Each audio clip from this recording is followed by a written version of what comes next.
ప్రియులరా, మనము అంచె దినాల్లో ఉన్నాం. ఇదే చివరి తరము.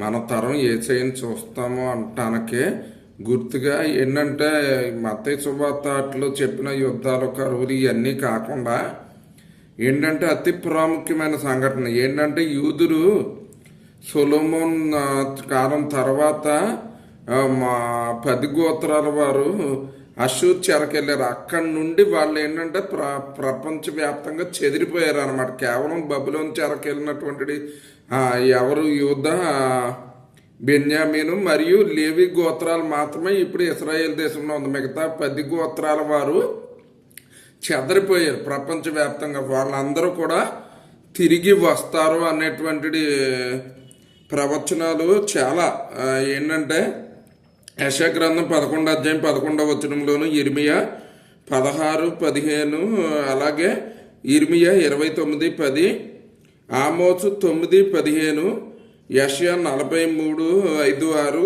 జకర్యా 8వ అధ్యాయం 7-8, ద్వితీయోపదేశకాండం 30 అధ్యాయం 3-5, యెహెజ్కేలు గ్రంథం 34:13, అలాగే అదే యెహెజ్కేలు 37:15లో ఉన్నది. అది ఇప్పుడు ఆల్రెడీ స్టార్ట్ అయింది. మన ఇండియన్స్లో మణిపూర్లో ఉన్నారు, వాళ్ళు ఆల్రెడీ మైగ్రేట్ అవుతున్నారు అనేటువంటి వార్తలు వచ్చింది. ఇదే పునాది. దీన్ని బేస్ చేసుకుని మిగతా దేశాల వారు కూడా ఏంటంటే మ్యాక్సిమం మిగతా దేశాల నుండి కూడా యూదులు బయలుదేరి వెళ్తారు. వాళ్ళు 3వ మందిరాన్ని కడతారు. అందుట్లో పౌలు చెప్పినట్టుగా ఏంటంటే తెస్సలోనిక పత్రికలో పౌలు చెప్పినట్టు యాంటీ క్రైస్ట్ వచ్చి అందులో కూర్చుంటాం, అట్లా జరుగుద్ది. అంతేకాకుండా జకర్యా గ్రంథం 9వ అధ్యాయం 11వ వచనం ఆల్రెడీ ఫుల్ఫిల్ అయింది మొన్న పీస్ డీల్స్లో.